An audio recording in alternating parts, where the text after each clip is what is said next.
어떻게 보면 우리 인간은 즐거움과 원하는 걸 얻는 것만으로는 충분히 성장할 수가 없는지도 몰라요. 형제, 또 영재 그런 분들은 머리만 좋은 사람들이 아니에요, 사실은. 대부분의 분들이 어려움을 극복한 과정들이 있습니다. 일을 만들어서 끝끝내 해내는 사람들의 특징은 지식인사이드 구독자 여러분 반갑습니다. 저는 서울대학교 병원 소아정신과의 김북년입니다. 반갑습니다.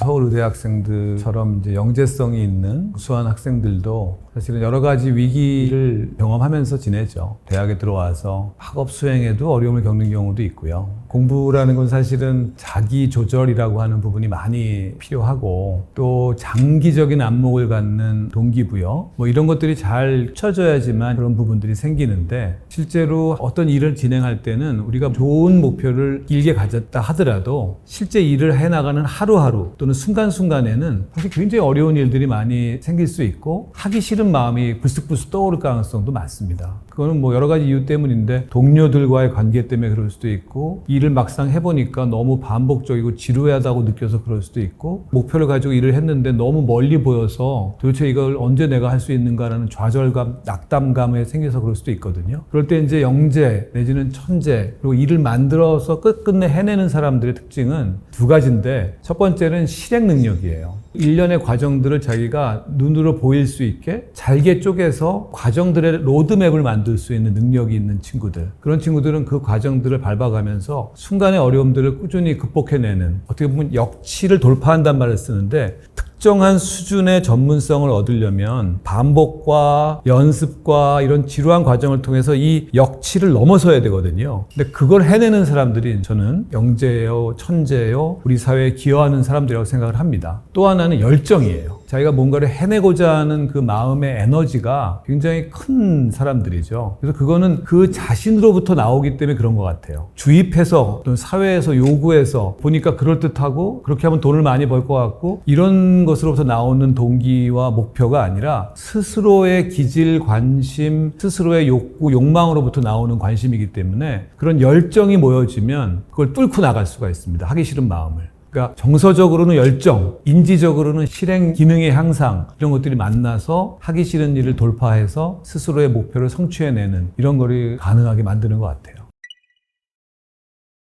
창의적인 사람들의 가장 최고라고 할 수 있는 게 이제 천재 보고서에 나오는 많은 인물들이 될 수 있겠죠. 실제로 문학, 예술뿐만 아니라 수학이나 공학, 다양한 형태의 인류 발전에 이바지한 천재, 또 영재 그런 분들은 사실은 삶의 이면을 쭉 추적해보면 대부분의 분들이 어려움을 극복한 과정들이 있습니다. 심지어는 정신질환을 앓았던 분들도 상당히 많아요. 그게 어떤 젊은 시기건 또는 중년기건 간에 어려움을 겪었던 과정들을 극복해내는 것. 이게 굉장히 그 사람의 창의적인 활동을 더 증폭시키는 계기가 되는 때가 많이 있습니다. 뇌과학 연구에서 역경이 창의성과 그 사람의 삶의 어떤 고양에 기여하는 바에 대한 연구들을 보면 트라우마와 관련된 연구들이 많습니다. 그 사람이 삶의 경험 속에서 외상적 스트레스를 받아서 트라우마를 경험했을 때 그 트라우마에 희생이 돼서 PTSD 같은 병마에 시달리는 시기가 있지만 그 시기를 잘 지내고 극복하는 그걸 우리가 포스트 트라우마틱 그로스란 말을 쓰는데요. 외상 후 성장을 하는 분들이 있다는 것이죠. 실제로 우리 주변에서 벌어지는 교통사고나 또는 다양한 형태의 재난들, 자연재난을 포함한 이런 거에 대한 연구를 보면 생존자 연구들이 많거든요. 한 3분의 2 정도의 분들이 자기 삶에 대한 새로운 의미를 발견하고 그걸 통해서 자기가 그동안에 살아왔던 어떤 제한되고 이기적인 삶으로부터 벗어나서 누군가를 돕고 조금 더 사회에 기여하고 좀 더 안전한 사회를 만드는데 역할을 하고 싶은 이런 변화들이 많이 생기고 실제로 그런 것 때문에 본인이 노력해서 새로운 영역을 개척하고 삶의 만족감을 더 많이 얻는 외상 후 성장을 하는 경우가 많습니다. 우리 뇌 안에서도 일어나는 변화들을 보면 외상을 받았을 때 일시적으로 코티졸이 많이 증가되고 스트레스 호르몬이 증가돼서 뇌의 실질적인 위축이 일어나는 경우도 있습니다만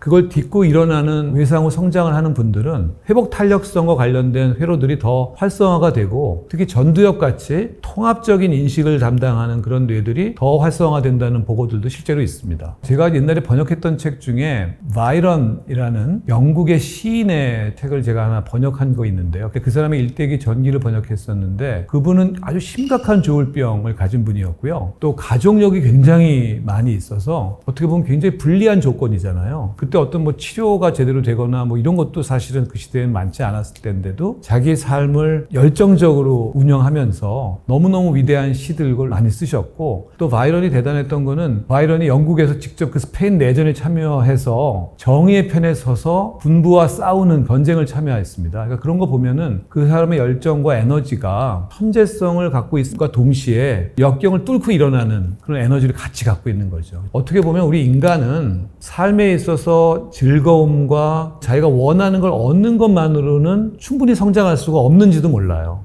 원치 않는 고통, 그리고 어떤 힘든 과정에 직면해서 그거를 뚫고 일어나서 극복해내는 과정 속에서 새롭게 발전하는 게 더 크지 않나. 전 그런 생각을 하고요. 이 천재들이 바로 그런 과정들을 극복한 부분들이 많은 사람들이 아닐까. 전 그렇게 생각을 합니다. 머리만 좋은 사람들이 아니에요, 사실은.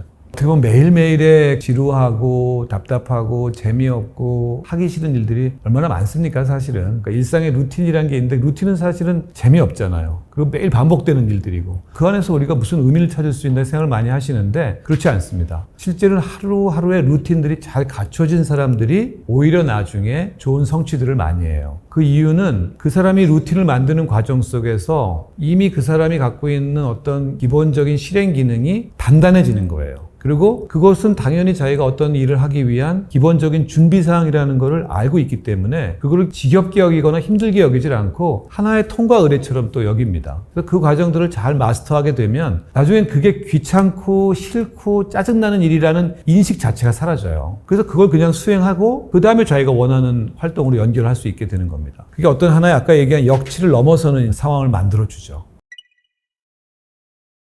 창의적인 사람들이 창의적이 되는 이유는 두 가지 면이 있다고 생각합니다. 하나는 예민하고 하나는 직관적이다. 그렇기 때문에 그 사람들은 자기 주변에서 들어오는 여러 가지 자극들을 훨씬 더 전체적으로 느껴요. 그렇기 때문에 상처도 쉽게 받죠, 사실은. 동시에 근데 그 사람들은 그런 어려움들이 들어오는 것을 다른 각도로 해석을 할 수 있는 사람들이에요. 우리가 사실 어떤 어려움에 직면할 때 그 어려움 자체가 나를 고통스럽게 만든다는 생각을 많이 하시는데 그것보다는 그 어려움을 어떻게 해석하느냐에 따라서 고통이 더 심화되고 지속되고 어떤 사람들은 그걸 극복하는 힘이 생기는 거거든요. 근데 일반적으로 이런 창의적인 사람들은 바로 그 해석에 있어서 자기에게 도움되고 자기의 목표에 도움되는 그런 해석들을 많이 한다는 거죠. 다르게 생각하기라는 측면도 바로 저는 그 중에 하나라고 생각하는데 일반적으로 생각하는 사람들처럼 생각하지 않아요. 천재, 영재 이런 사람들은 그거를 다르게 생각하고 그거를 본인들이 주장을 하게 됩니다. 그리고 본인이 그걸 받아들이게 되고요. 그래서 크게 세 가지. 예민하지만 그 예민하게 느끼는 거를 다르게 해석하고 그 다르게 해석하는 걸 통해서 자기 삶의 목표를 추구하고 또 그 안에는 직관이 작용한다. 직관이라는 거는 특별한 어떤 논리적 구조랑 약간 다르게 작동하는 거예요.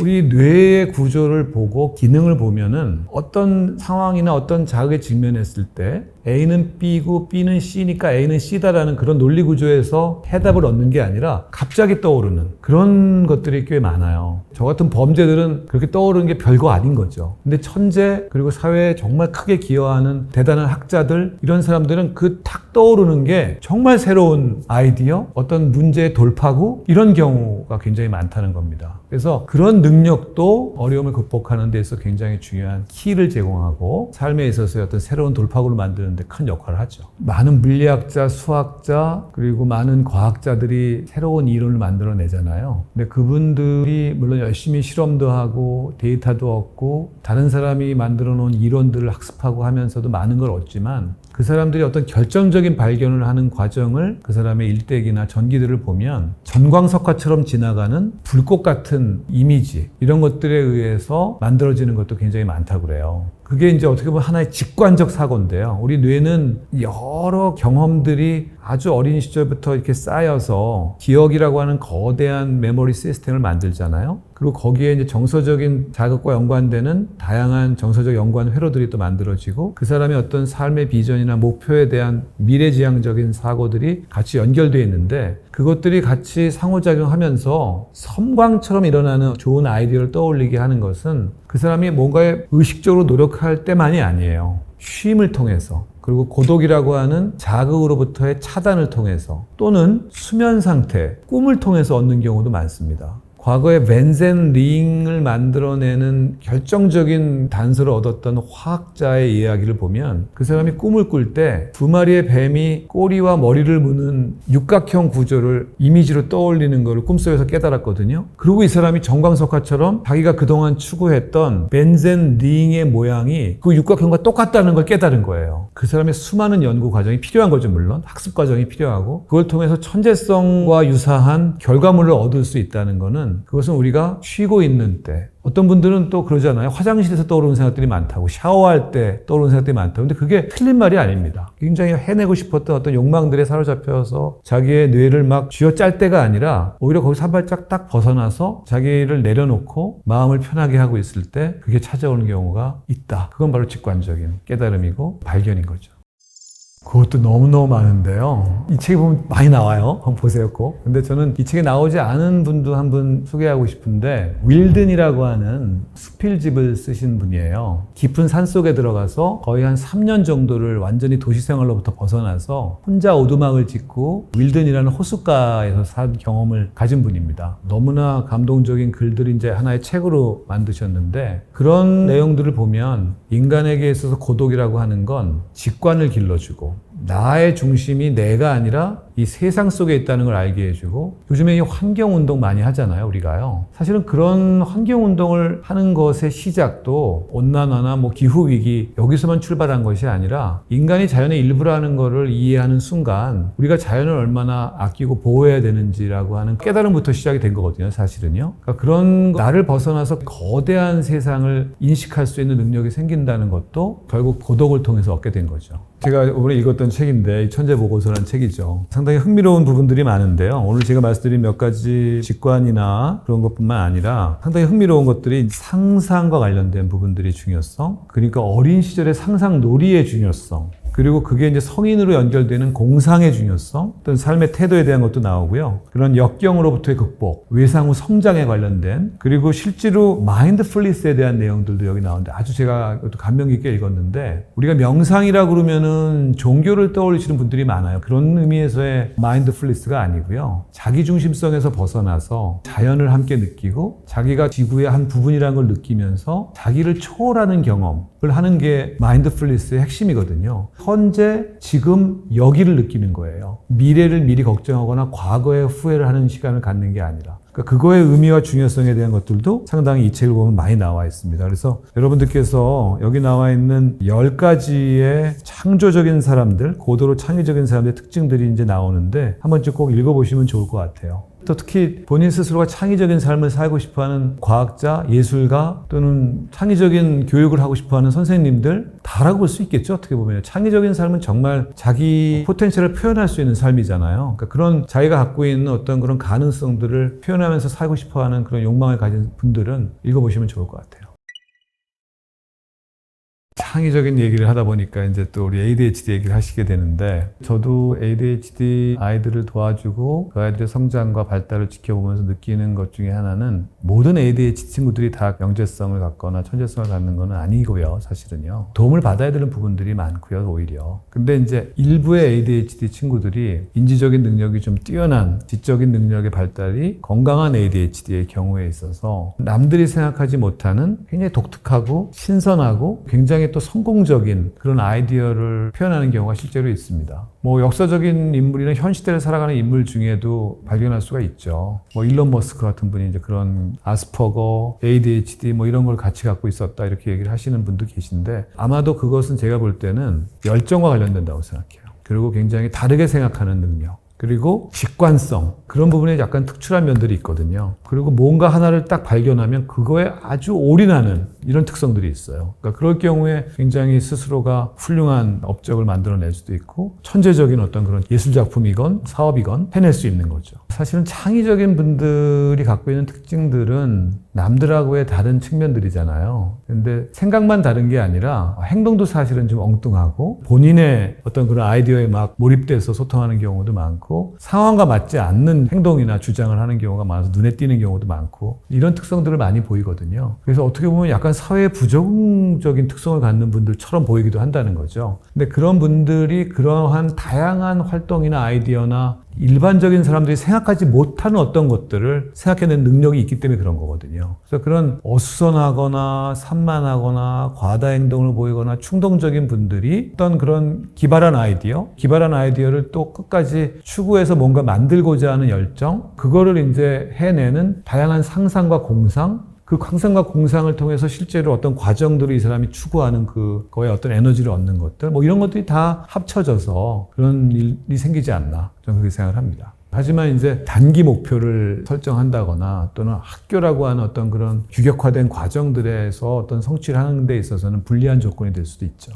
그러니까 그런 아이들의 기질적 특성이나 이런 거를 존중하는 가정의 문화, 또 그런 거를 존중해주는 교육적 환경, 뭔가 이런 거를 좀 찾아가는 것이 유리하지 않나 하는 생각이 듭니다. 실제로 많은 부모님들 중에는 본인의 자녀가 ADHD 문제가 있거나 또는 고기능 자폐성 장애가 있어서 능력이나 인지 능력은 좋은데 이런 규칙이나 규범을 잘 따르지 못하고 그렇기 때문에 학교에서 적응을 잘 못하는 경우에 새로운 형태의 교육기관을 찾으시는 분들이 많아요. 또는 그런 아이들을 도와주는 어머님과 교육자가 함께 모여서 작은 규모의 홈스쿨링 같은 거라든지 또는 지역에서 마을 학교 같은 거를 운영하시는 분들도 있어요. 특히 해외에는 그런 움직임이 더 많습니다. 그러니까 그 아이에게 주어지는 규범이나 규칙들 때문에 이 아이가 스스로가 갖고 있는 장점들을 표현하지 못한다는 것이 분명해지면 그런 장점들을 표현할 수 있는 환경을 만들어준다는 거죠. 그건 저는 굉장히 좋은 생각이라고 생각하고요. 그런 의미에서 우리나라의 교육 시스템이나 교육 기관이나 이런 것도 그렇게 좀 유연해져야 된다고 생각을 합니다. 모든 아이들이 다 학원에서 공부하고 거기서 대학을 들어가는데 더 용이하게 되고 하는 건 아닌 것 같아요, 저는요. 훨씬 더 다양한 트랙을 만들어줘서 그 사람이 그런 학문적인 과정에 접근해서 들어올 수 있는 길이 여러 개가 열려 있어야지만 다양한 사람들이 진짜 모여서 함께 토론해서 업적이 나오거든요. 이제는 어떤 거대한 성취를 한다고 하는 것이 절대 한 개인에 의해서 이루어지지 못합니다. 아이디어를 다양하게 갖고 있는 다른 생각을 하는 사람들이 모여서 기가 막힌 결과물들을 만들어낼 수 있어요. 그러기 위해서도 어떤 환경적인 부분에 있어서의 허용성, 그리고 교육에 있어서의 유연성, 이런 것들이 굉장히 중요하다고 저는 생각을 합니다. 첫 36개월을 경과하면서 기본적인 뇌 구조가 거의 완성이 되는 거거든요. 그만큼 그 시기는 뇌가 만들어지는 가장 중요한 시기이고요. 동시에 뇌는 어떤 기본적인 원칙을 갖고 뇌를 만드냐 하면 그 한 개인이 태어나서 살아가는 경험들이 누적돼서 뇌가 만들어지는 거예요. 그래서 어떤 환경에서 태어났냐에 따라서 상당히 많이 달라질 수 있는 겁니다. 그래서 그 첫 3년 동안, 특히 첫 18개월은 기본적으로 그 아이가 걷고 움직이고 먹고 마시고 느끼고 그리고 기본적인 소통의 초기 언어를 배우고 이런 것들이 만들어지고 18개월부터 36개월까지는 그걸 고도로 발전시키는 언어 발달, 그리고 그걸 통해서 사회적인 관계를 맺는 데 필요한 핵심적인 사회성 발달, 그게 이제 또 엄마하고 아주 구체적으로 만들어지는 애착의 경험, 이런 것들이 통합해서 36개월의 뇌가 기본 틀을 거의 완성하는 단계까지 만들거든요. 그 첫 36개월 동안의 뇌 발달이 어떻게 보면 평생의 뇌 발달의 프로토타입, 블루프린트가 만들어지는 겁니다. 청사진이. 그렇기 때문에 그게 중요한 거고 그게 기본이 돼서 그 이후의 발달에 영향을 많이 주는 거거든요. 그래서 그게 황금기라고 얘기하는 거는 바로 그 청사진이 완성되는 시기다. 그리고 그 경험들이 어머니와의 애착을 통해서 만들어지는 애착의 경험이라고 하는 것이 정서 조절의 근본적인 핵심 역할을 하기 때문에 그 사람이 사람을 만나고 대인관계를 형성하고 그 이후에 수많은 사회적 관계를 만들어가는 데 있어서 가장 기초가 되는 토대가 된다. 초기 애착이 만약에 힘들어질 경우에는 정도에 따라 굉장히 다른데요. 정말 그 아이가 학대나 방임이나 이런 것 때문에 초기 애착 형성이 거의 이루어지지 않고 부정적인 형태의 관계 형성만을 경험했을 했을 경우는 가장 핵심적인 문제는 불안과 같은 자기의 부정적인 정서를 다루는 능력을 제대로 배우지 못하게 돼요. 그래서 굉장히 작은 자극에도 불안이나 분노를 느끼거나 정서 통제가 되지 않는 공격적인 행동이나 이런 걸 할 위험성이 굉장히 커지고요. 또 동시에 자기의 스트레스를 스스로 매니지하는 그런 능력들이 굉장히 떨어져서 공포 반응이나 극단적인 공황 발작과 같은 그런 위험성이 굉장히 증가됩니다. 양쪽에다 문제가 생기는 거예요. 그러니까 내면적으로는 스스로의 감정을 추스리지 못하는 취약한 마인드를 갖게 되고, 바깥으로는 타인과의 공생이나 공존을 하지 못하고 굉장히 공격적이고 충동적인 행동을 반복하는 그런 특성들을 갖게 되는 거죠. 그럴 경우에는 사회적인 삶을 사는데 굉장히 어려움이 많이 생기잖아요. 그래서 초기 36개월 동안의 애착의 형성에 어려움이 있을 경우가 정도에 따라서 이제 굉장히 차이가 있다는 걸 꼭 말씀드리고 싶고, 가벼운 정도의 어떤 불안정한 애착을 경험했던 애들은 그 이후에 부모와의 삶의 경험, 또 적절한 치료적인 도움을 받고 나서 회복되는 걸 통해서 굉장히 건강한 애착으로 발전되는 경우도 4세, 7세 때 많이 보여집니다. 그런 경우는 큰 문제가 안 되죠. 하지만 정말 심각하게 트라우마를 반복해서 받게 되면 삶을 영위할 때 굉장한 질곡들을 반복해서 경험하게 될 가능성이 높다고 볼 수 있습니다. 저는 아이와 함께하는 다양한 놀이, 그 중에서도 다양한 상상놀이, 그리고 아이와 함께하는 어떤 역할놀이, 스킨십, 이런 것들이 다 의미가 있다고 생각해요. 그러니까 스킨십의 의미는 우리 뇌의 기원이 피부에서 기원해서 만들어지는 거거든요. 우리 심장이나 폐같이 다른 배엽에서 만들어지는 게 아니고, 그렇기 때문에 특히 어린 시절일수록 피부가 곧 뇌다. 과거에는 그런 이론들도 많이 있었습니다. 그만큼 스킨십을 통한 정서적인 자극들, 따뜻하고 부드러운 어머니의 손길이나 그런 케어들, 이게 얼마나 그 아이의 뇌 발달에 중요한 역할을 하는지를 강조한 그런 얘기들이죠. 정말 중요하고요. 그리고 아이와 함께 여러 가지 상상을 갖는, 즐거움을 느끼는 그런 공상을 기반으로 한 그런 놀이들이 굉장히 많잖아요. 뭐 공룡 갖고 놀기도 하고, 또 아이가 좋아하는 캐릭터 갖고 놀기도 하고, 뭐 역할놀이처럼 엄마가 어떤 특정 역할을 맡아서 아이랑 함께 놀아주면서 즐거움을 느끼고, 이런 과정들이 잘 이루어지면 정서적인 안정감을 당연히 느끼게 되고, 엄마에 대한 선호를 느끼게 되고, 엄마로부터 얻어지는 그 따뜻한 정서적 자극들이 이 아이의 애착을 더 탄탄하게 만들어주는 거죠. 그러니까 이 과정들이 다 녹아있는 것들이 그 시기의 아이들의 애착 형성 발달에 아주 중요한 역할들을 하게 되는 겁니다.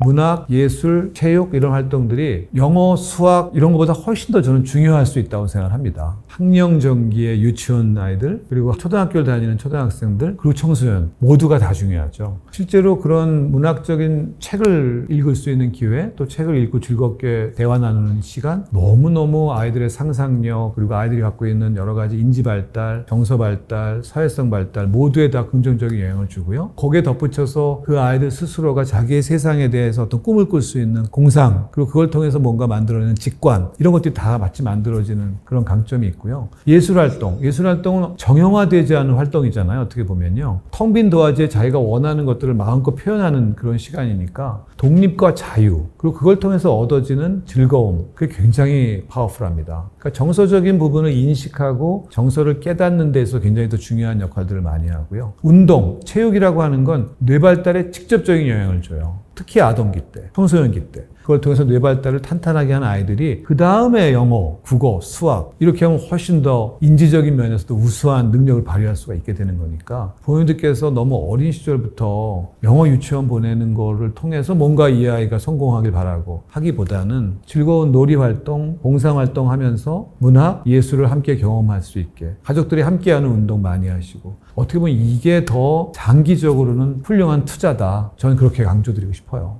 오늘 우리가 창의성에 대한 얘기, 창조적 삶에 대한 얘기를 많이 했는데, 사회가 좋다고 하는 거, 대개 보면은 돈 많이 버는 겁니다. 그거는 어떤 특정한 직업을 얘기하는 경우도 많고, 어떤 특정한 과정들을 통해서 얻어지는 거라고 믿는 부모님들이 많으신 것 같아요. 근데 사실은 지금 우리의 세상은 과거 어느 때보다도 엄청나게 빠른 속도로 변화하고 있어요. 그리고 미래를 예측하기가 어려울 정도의 변화의 한가운데 우리 아이들이 지금 살아가고 성장하고 있고 발달하고 있습니다. 이 아이들이 맞닥뜨릴 앞으로의 10년이 지금 현재와 같다고 생각하시면 절대로 안 된다고 생각해요. 그렇다면 그 아이한테 길러주고 기대해야 될 것은 무엇인가? 핵심이 그렇다고 생각합니다. 이 아이 스스로가 열정을 느낄 수 있고, 이 아이 스스로가 재미를 느낄 수 있는 무언가를 스스로 찾게 해주는 거. 그게 바로 창의성이거든요. 모든 아이들을 천재로 만들자는 얘기는 아니에요. 천재가 될 수도 없고요. 하지만 자기가 원하는 거에 대한 열정을 갖게 만드는 그 과정으로서의 경험들을 해주는 건 모든 아이들이 경험할 수 있게 저는 할 수 있다고 생각해요. 그리고 우리 사회에서 얘기하는 소위 이게 좋은 삶이야 라고 하는 그것도 바뀌어야 된다고 저는 생각을 하는데 그것이 그 한 사람 한 사람으로부터 나오는 것이 좋겠다. 그 아이의 즐거움과 행복의 가장 개인화된 형태로 나오면 좋겠다는 겁니다. 그게 보편적인 어떤 거다라고 누구도 얘기할 수는 없지 않나 저는 그렇게 생각을 합니다.